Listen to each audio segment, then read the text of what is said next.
Good morning, good afternoon, and good evening, and welcome to the Season Keepers, the show where the only two people we recommend keeping for the season is us. My name's Matt, aka Clean Sheet Wipeout. My name's James, aka SK James FPL. Good to see you, bud. How you doing? Yeah, not too bad. Good, man. How was your Sky week? Pretty decent Yeah, from both teams, I'll say. Yeah. that's all right then. Obviously, we'll come on to the points as we move on, but it was nice that for once we only had to pick three captains. And yeah, the game week kind of finished on a Sunday, so it's meant recording the podcast this week is a lot easier than it has been recently, obviously with work commitments and personal life. So thankfully, we can get this one out to you guys pretty early in the week. Hopefully you enjoy it. As always, we'll cover off the fixtures thanks to FF Stuff's website, game by game, tier by tier. We'll discuss our teams, have a look at a couple of questions that we've been given, and then end the podcast there. So first things first, James. It was Newcastle 1, Wolves 0. Yes, it was. And I think all I had in this was Cody, captain, and then I skipped in the other team. That's up. Fair So play. with regards to skipping, I think it went relatively okay. I think most people had Wolves defence, either Sarr or a Kilman. Little bit annoying to see Cody just miss out on passing to you. Yeah, 2.0, isn't it? Two passes. Yep, Kilman just made it. So I guess those can be the difference between a rank rise and a rank fall. Yep. But yeah, fair play to Chris Wood. Another goal for him.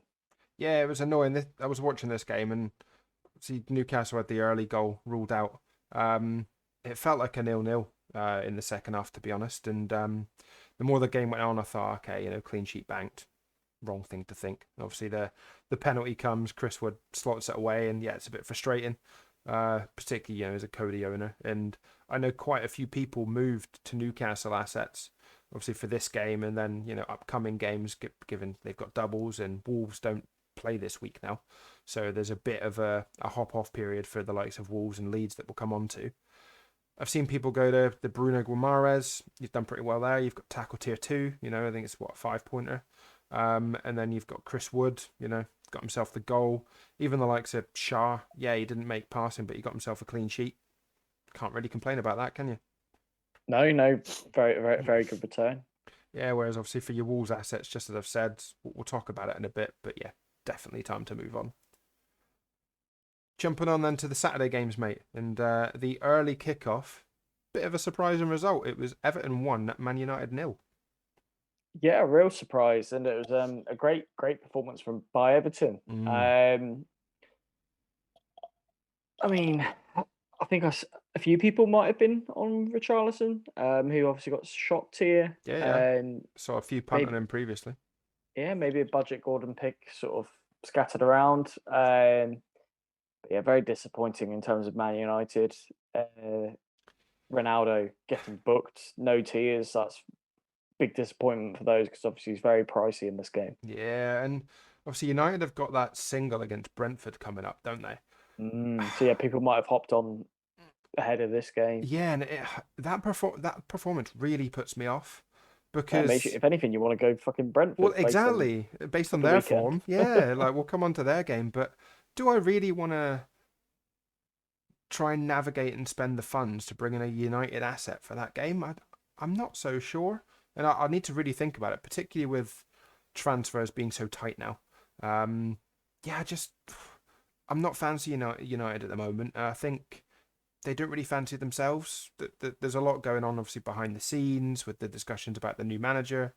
I don't think the team's right, and it just doesn't seem all as well in that dressing room. And for me, yeah, I think that might be the reason that I potentially skip.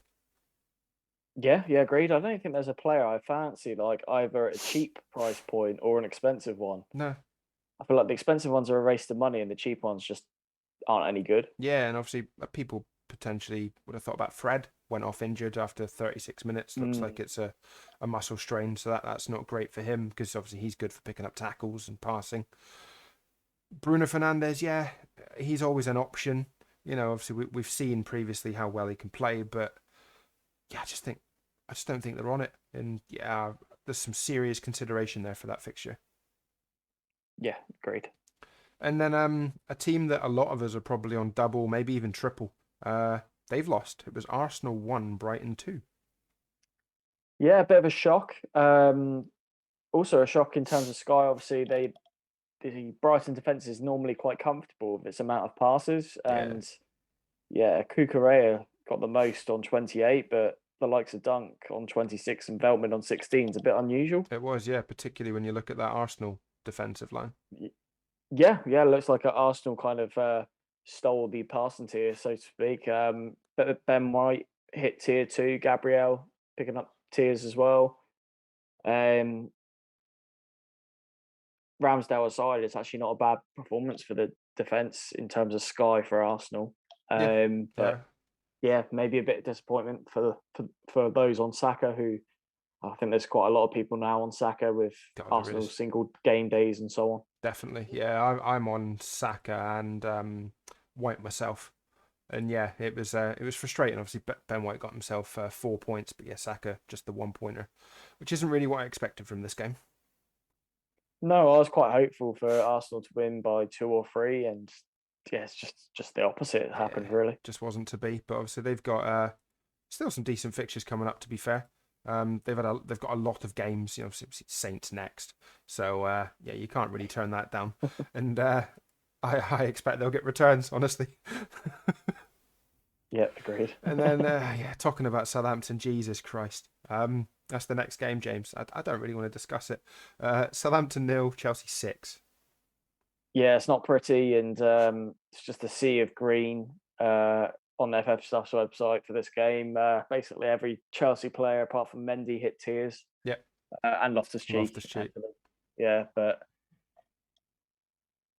yeah, I guess Mount is probably the only kind of attacking player that's owned in Sky relatively significantly. Other than that, people tend to have like a Rudiger or a Silva. Yeah, I myself, yeah, have Rudiger, and I was very happy with how that turned out in terms of Sky. But definitely. yeah, terrible performance for us, and I guess most people will have Pope for our single game day, and this is no advertisement for any of our players. Absolutely not. Yeah, if you're on the double up Chelsea defensively, I am in my second team with Silva and Rudiger. You know, it was quite nice. It's 23 points from the two of them.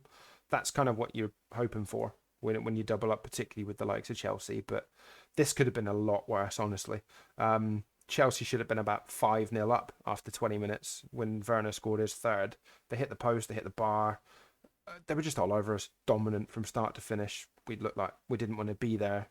Changed formation fucking 3 times. It was a real travesty. And I'm on the Planet FPL kind of clash of the correspondence this week. So, albeit it's not going to be Sky related, if you do want to hear my full thoughts about Saints, I'm inevitably going to be ranting for a good 10-15 minutes, which I don't really have time to do that on this pod.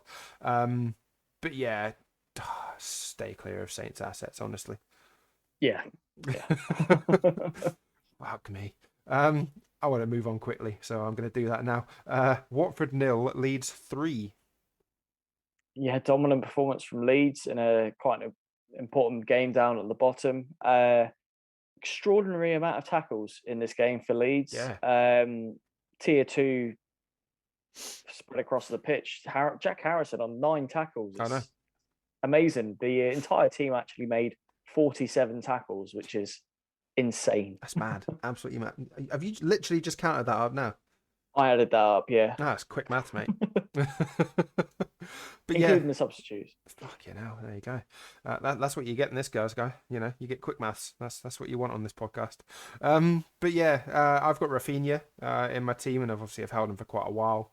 It's time to move him on, given Leeds now don't play this week, and there's a bit of a lull, a bit of a blank. But it was good to see him get a shot tier and his goal. So that was a nice leaving present from my team, particularly given I've held him for the long periods in which he's really done nothing.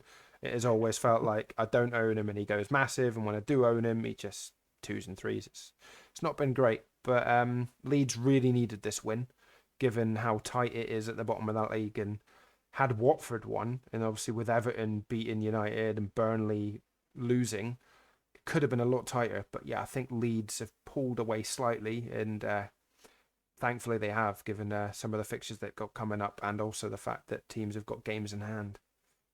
Agreed. Jumping on then to a game that, yeah, the result really doesn't warrant the performance of Aston Villa, but they got a spanking in the end. It was Aston Villa 0, Spurs 4. Yeah, one I definitely enjoyed. I've got the triple up of Spurs in one team and a quadruple up in the Ooh. other.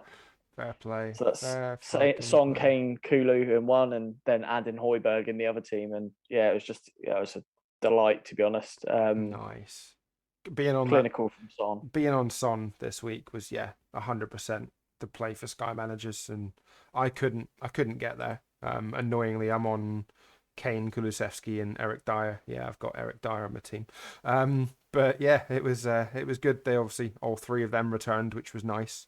But yeah, to miss out on Son's absolutely monstrous haul was a bit painful.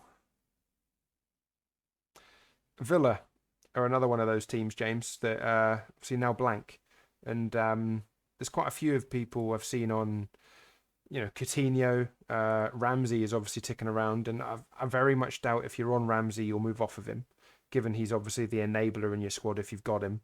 Very unlucky you were one pass away from passing to you there. But yeah, for someone like Coutinho, you're probably moving on now, right? Yeah, I'd imagine so. Obviously, it will depend on how many transfers you've got left. I myself have Matty Cash, so that's something for me to think about. Single game day wise, I don't think they have any that we need them for, do they? Not that I'm aware of, no.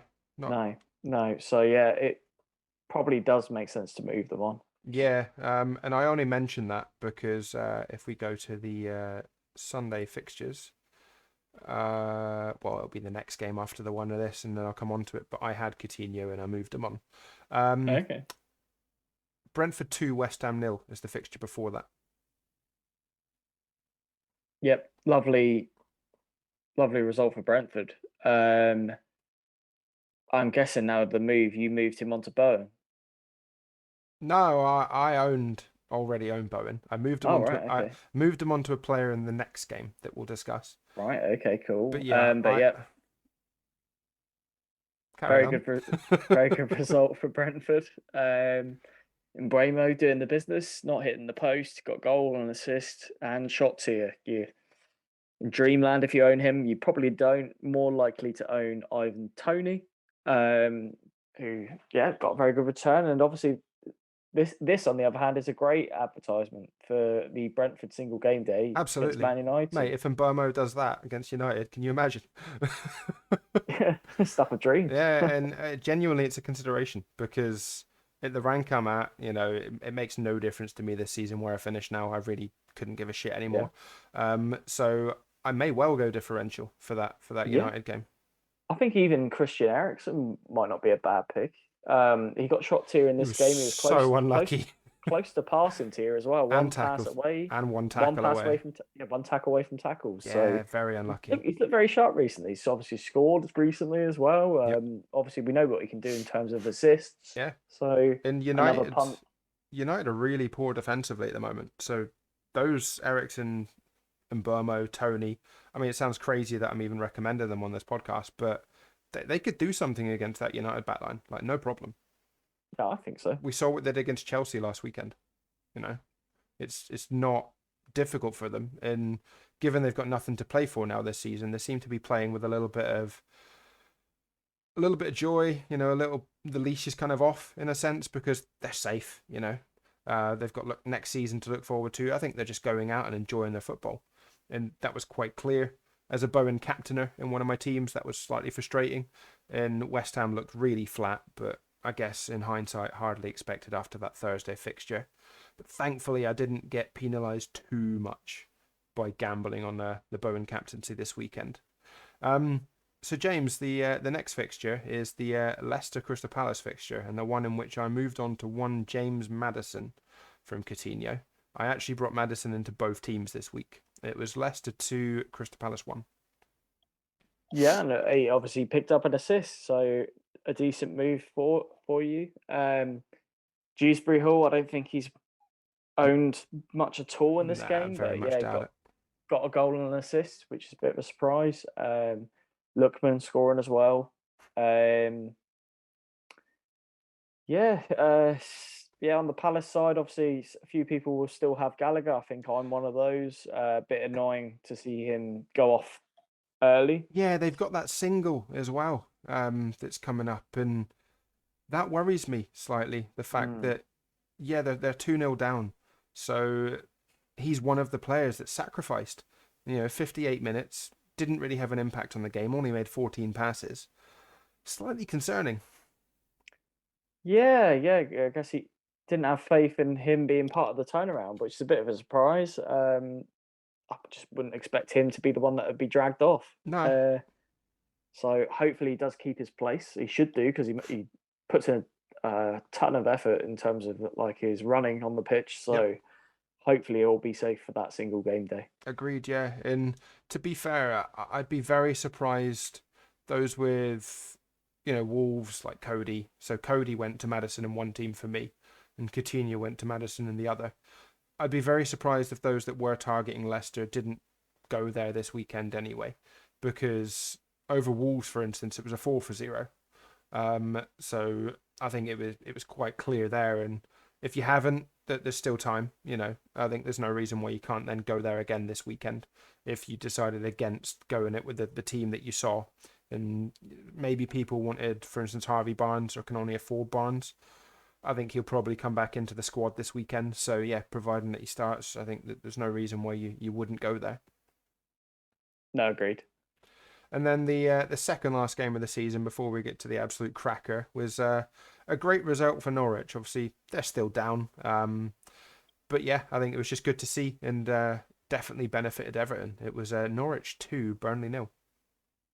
Yeah, I feel like this was maybe a slight shock and a little bit painful as a Pope owner because this is what kind of drew me into Pope was this fixture Oh, I know. alongside obviously the captaincy days, and yeah, it just makes me feel like a little bit bad about picking Pope. Mm, Um, yeah. Disappointed. He did get saved here, in fairness to him, but still, I kind of did expect a clean sheet in this one, and Yeah, so they did I. put two past him. Yep, absolutely. He obviously came away with a 3-pointer from that. And I think given the results elsewhere, it might give Burnley the kick up the arse that they kind of need for this run in, because obviously they're now 4 points adrift. They're going to have to start picking up points and keeping clean sheets. So because of that, and because they've got something to play for, I'm holding Pope. I definitely don't Oh, want to so am I. Yeah, make another goalkeeper transfer. I've just realised I'm going to be watching Southampton away at Burnley You with are? Pope captain in both Yep. teams as a Saints fan cheering on us on to score. I was going to say, I forgot you're going to that away game, aren't you? That'd be fun. When you see Saints scored, they're at I'm gonna their go fourth. mental celebrating the Saints goal and then realise that my Sky team's fucked. Yep, yeah, Pope will be in like -2, something stupid like that. We'll all be in the I same hope. boat, mate. Yeah, exactly. I hope so. There we Yeah, go. for Smash sure. them. And then the final game of the weekend, and yeah, what a game this was. It was Man City 2, Liverpool 2. I did not realise when watching this that Bernardo Silva made so many tackles. Yeah, 5. That's something that didn't come across when I was watching it. But yeah, I guess it was quite a feisty game. So a lot of tackles going in, end to end, action packed, really. I don't know where to start, but yeah, Kevin De Bruyne, he's banging form. Scored, didn't get any tears, but he did score. Um, yeah, it was just a brilliant game, and the lineup for City, sort of pretty much as you'd expect. Yeah, I think De Bruyne is. I've seen a few people punt on him, and I don't blame you. With the games coming up, that their fixtures look unbelievable between now and the end of the season. And given how tight the league is, I think De Bruyne is essential to that running, even with the Champions League ongoing and the cups and whatnot. I think he is a player. If you can get him in, I'd definitely not put you off it. Laporte obviously is ticking along nicely. I think he could be another great asset, even conceding twice. He still managed 87 passes in this game. Obviously, neither of the Liverpool centre-backs or none of the Liverpool players achieved passing, which for someone like VVD is surprising. A lot of us are on Cancelo. Obviously got the assist. It was a shame he didn't quite get that fourth tackle in. I wouldn't be against the double up of City defence, for instance, moving forward, given how good the fixtures look on paper. Yeah, you could be looking at sort of 10 points plus for Laporte each game. Yeah. Which is, but obviously a lovely total to have. Yeah, that run, obviously, they got the Wolves fixture to rearrange, but it's Brighton, Watford, Leeds, Newcastle. Like, in those 4 games there, did they even concede a goal? Yeah, they may not do, but I imagine they definitely will hit pass interior in each of those as well. Yeah. So points are definitely there for the taking. Yeah, definitely, and it will come on to one of the questions that we've had in that we'll come on to shortly. But yeah, on the Liverpool side, obviously Trent, for those that have got him, again, much like Cancelo, got the assist, 1 tackle away from tackle tier, which was unfortunate. I know yourself and many others probably would have captained Salah. Probably a shame that you saw Mane and Jota get the goals. Obviously, Salah come away with an assist, and again, 1 tackle away from tackle tier. I was so fortunate in this one because given how open that second half in particular was, I really thought that, Salah was going to do me, given I gambled on going Bowen. And yeah, it was, a 3-point swing, but I got away with it, I think. Yeah, I'd say so as well. On another day, he probably could have scored, but that's just the way it goes. Absolutely. Right then, do you want to quickly come on to how you got in this week, mate? And then we'll cover off some of the questions. Yep. So my first team, Team 1, did very well, and that's thanks to Son captaincy.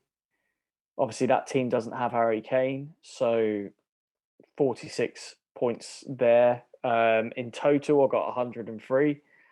That team also has double Chelsea, so Rudiger and Thiago Silva, Kulusevski.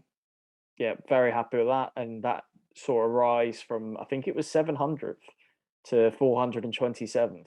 Decent. So it's really pounded through some teams.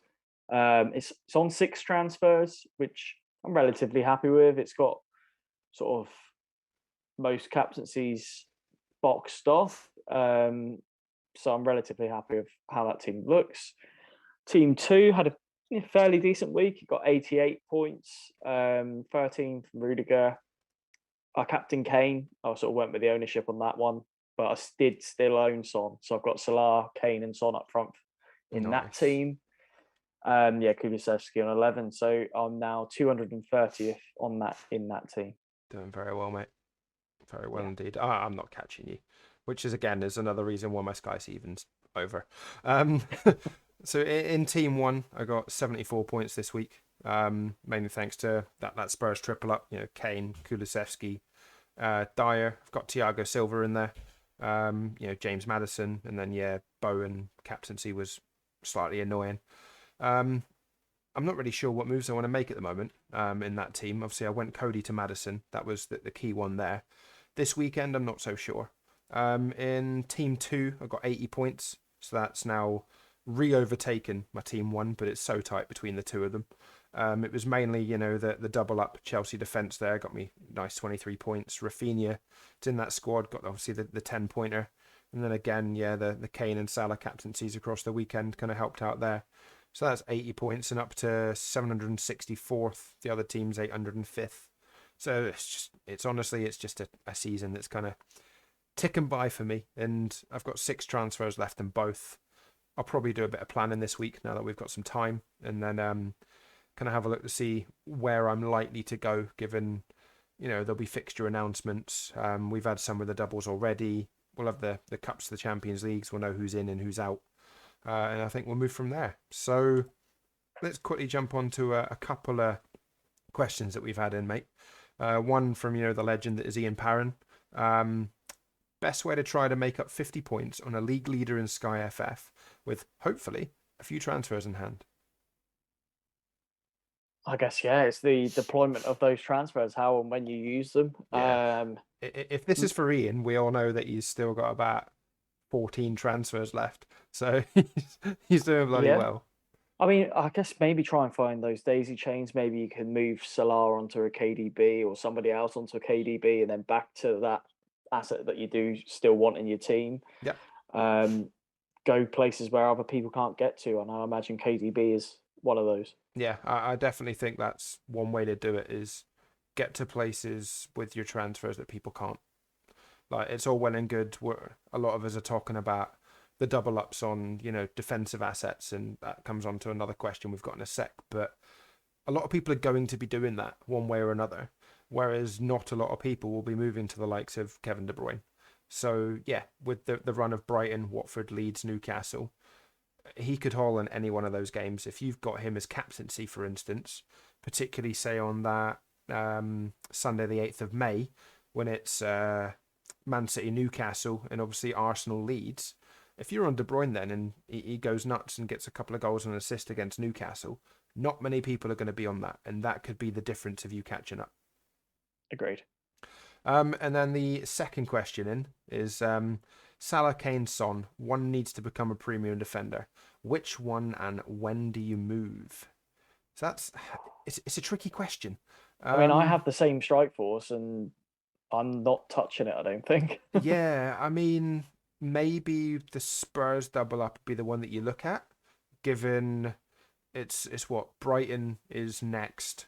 You've then got Brentford, Leicester before it's Liverpool and Arsenal. But if you really wanted to, and you wanted to maybe try and chase, if that's what you're doing, there's no reason why you couldn't get the game against Brighton and then move on to, say, a City defender or a Chelsea defender. Particularly City, they've got Brighton and Watford after Tottenham play Brighton.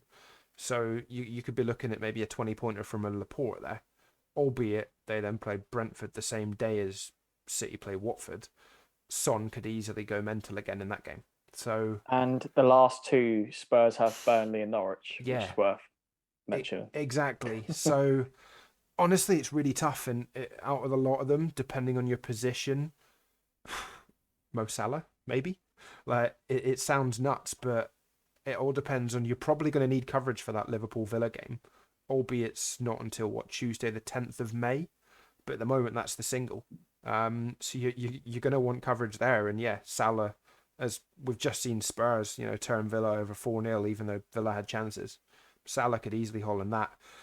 I wouldn't want to be in that position of having that triple up like you, James, because do you want to come off? It's such a risk. Yeah, I don't think I do. And I think my transfers are going to be used elsewhere. Yeah, honestly, Julian, I think that's such a tough decision. Yeah, for me, if you were going to move one, Salah maybe, but you have to make sure that you've got coverage. Kane and Son at the moment are in the formers of the season. And like James pointed out, their season carries on. They've got nothing else to play for this season. Entirely league focused, trying to get that Champions League spot. And yeah, come the end of the season with Burnley and Norwich, if they need 2 wins and turn a goal difference around, they're going to do it. You fully expect so. Yeah, agreed. Right then. Well, that's been an absolute pleasure then, mate. Almost half an hour, which is pretty decent length for a podcast. It's a good time for commuting. Can't really complain about that. I need to really look at some transfers this week, and then hopefully by the time we record next week, I'll either have made some moves or I'll have some insight for you guys to how I'm going to use these 6 transfers. Not a lot left of the season to go. No, same for me. Right, well, all the best this weekend, folks. It's been an absolute pleasure, and as always, it is a goodbye from me. And goodbye from me. Cheers, guys.